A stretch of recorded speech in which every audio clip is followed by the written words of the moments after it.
There you are. Making my way downtown, walking fast, faces pass and I'm homebound. Gentleman Jack Season 2 was one of the shows I was most excited for this year. I even rewatched the first season twice the month before the Season 2 premiere to refresh my memory. And while I had a good time watching Season 2 and it had a lot of parts I enjoyed, I have to say it did disappoint me.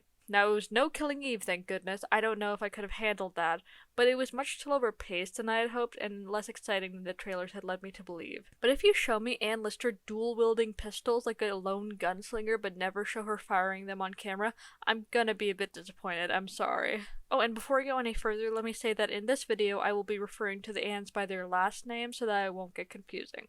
Well, I'm sure it'll still be a bit confusing with Anne, Aunt Anne, Marianne, Mariana, and the other Aunt Anne, but I'll try my best.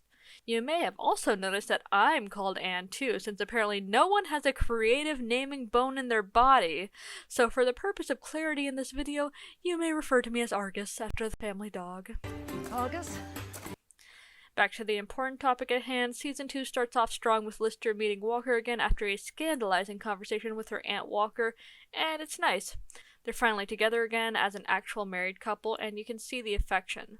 They're doing well, they're happy, Ann Walker has a new painting hobby, and Ann Lister is moving forward with her business plans. Sure, there are some protests from the Priestleys and all the other busybody relatives, but it seems like Ann Lister is practically untouchable. I was really excited to see the two of them in this sort of honeymoon phase, where they could just be happy with each other and not bother with anyone else. Some little squabbles, maybe, but that's normal and adds to the fun. The idea of seeing them travel and bond over new shared experiences abroad was an exciting one, and I was really interested to see how Ann Walker would react to learning more about her wife's past.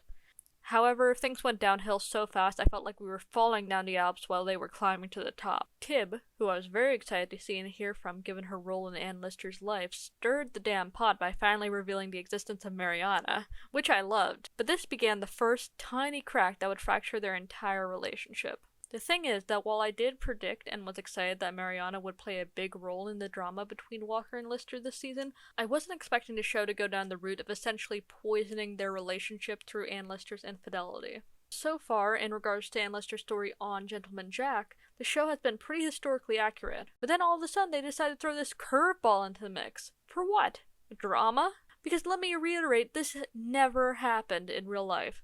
Ann Lister was an extremely devoted person who took her vows incredibly seriously. I mean, in the first season, she's constantly saying things like, "Will you take the sacrament? Take the sacrament with me. The sacrament, now." And yet, we still get this.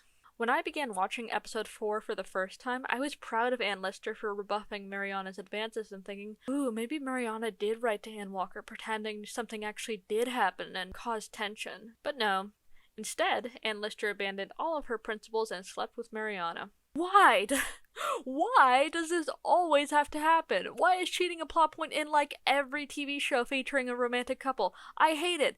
I am no relationship expert, I have never been in one, but I know for a fact that cheating is not the one and only way to introduce tension in a relationship. People will fight and even break up over the pettiest bullshit. I would so much have preferred that the Anns had spent 8 episodes squabbling over Ann Walker learning about Ann Lister's exes than what we got featuring the cheating and whatever that all was. Because that seems like it could get fun. Ann Walker is so naive to these topics, I just think it would be amazing to see her process and react to this barrage of information. And I think it could be a good thing for Ann Walker in general, because then she would be able to grow as a character. Because in this season, I really feel like I don't know her, and I don't understand what her motivations and feelings are. She seems to oscillate between extremes of emotions or just feeling absolutely nothing. And in some ways I understand why she's so upset given her family and the way Ann Lister sometimes behaves, but sometimes it seems so trivial. For most of the season, besides the first 2 episodes where she's traveling, Ann Walker spends a lot of this season kind of in the background, and I feel like we don't get enough of her and her own characterization. She's either sitting morosely by the fire and just staring out into space, or being passive-aggressive and taking out her frustrations with someone else onto Ann Lister. I'm sure some of this is due to the whole Mariana thing, and we're supposed to think, does she know? What does she know? How do we know if she knows? But for the rest of the time, I don't really know why her reaction to her moving in with Ann Lister is like this.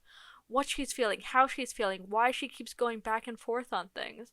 I feel like we need more of Ann Walker to understand what her internal struggles were.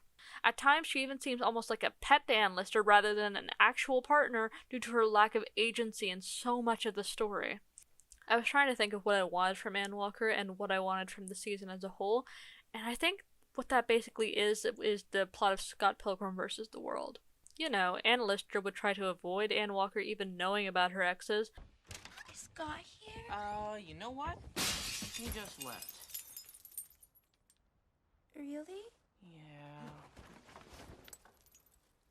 Sorry. But of course someone would come along and spill the beans and it would become a whole thing. And since everyone knows everyone socially, it wouldn't be too odd to have Ann Walker meet a majority of Ann Lister's exes. Now, I'm not saying that she has to get into some kind of physical fight with them over Lister, especially since I think a strong gust of wind might be enough to finally do Ann Walker in. Okay, enough!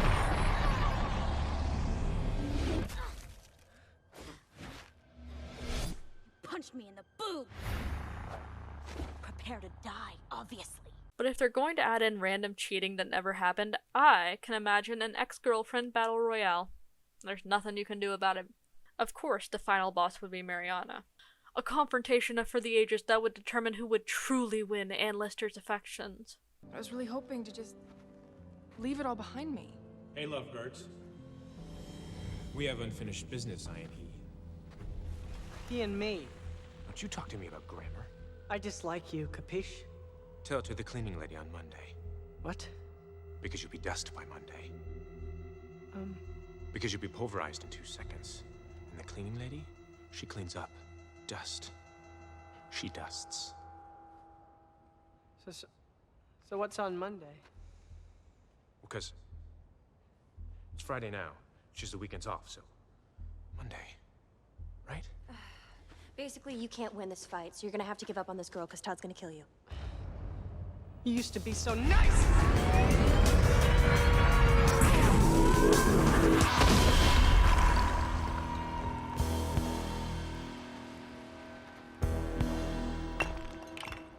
Scott, we're gonna go to Pizza for a slice. Call us when you're done. This is a tangent, but I think it's also emblematic of the problem I had with this season. Because the truth is, I had so much more fun spending hours making those clips and learning how to put faces on other people than I did watching the actual show. I'm not saying that the show was poor quality or the acting wasn't great or anything like that. I'm just saying that I didn't have as much fun watching it. There were moments like Ann Lister scaring the hell out of her servants, or Captain Sutherland, who seems like the kind of guy that takes one online IQ test and brags about the score for the rest of eternity. But him, that guy, losing at his own game made me smile for sure.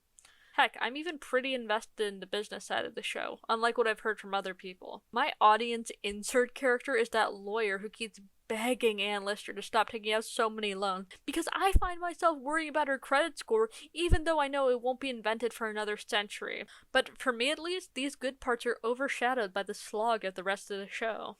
There are the random plot threads that are just kind of put out there but then dropped. Like, good for Thomas Sowden's mom for getting some, but I didn't need to see that.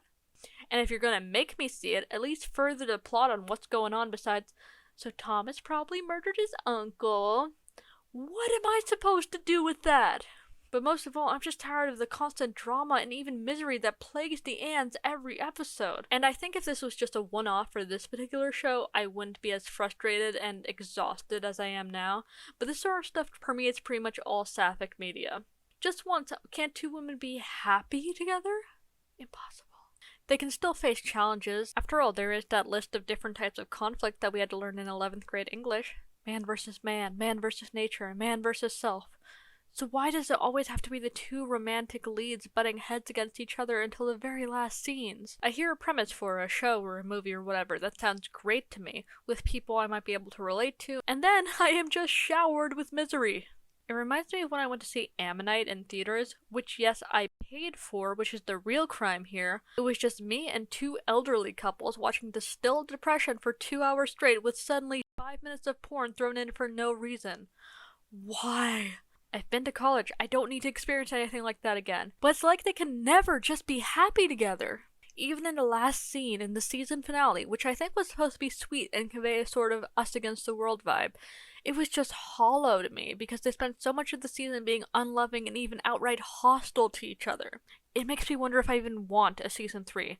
I realize that I've been pretty down on the show throughout this video, but I swear I loved season 1. I've rewatched it at least 5 times now, and I was so hyped for season 2, but I don't know if I can do it. And you may be thinking, Argus, you're so wrong. I love season 2, and I am so excited for season 3. And that is totally fine. I'm glad some people are continuing to enjoy the show. I think I'm just burnt out from it all right now. I don't know if I can keep watching them in this frankly toxic relationship where they don't communicate with or really even appreciate each other. And that really sucks because I do have a fondness for the show. It just makes me think, what's the point if this is how things are going to continue? I just want them to be happy with each other, even if they are dealing with external conflict. But the creators of so many works of media seem to think that the only way to make a relationship interesting is to make the people in it miserable. Oh gosh. That was a lot. Honestly, when I started making this video, I didn't realize that I would go so hard into the negatives of the show, but I guess I needed to get that off my chest. Anyways, happy Pride Month! I hope you guys are having a good one. I'll be hiding in my cave watching Arcane for the 8th time.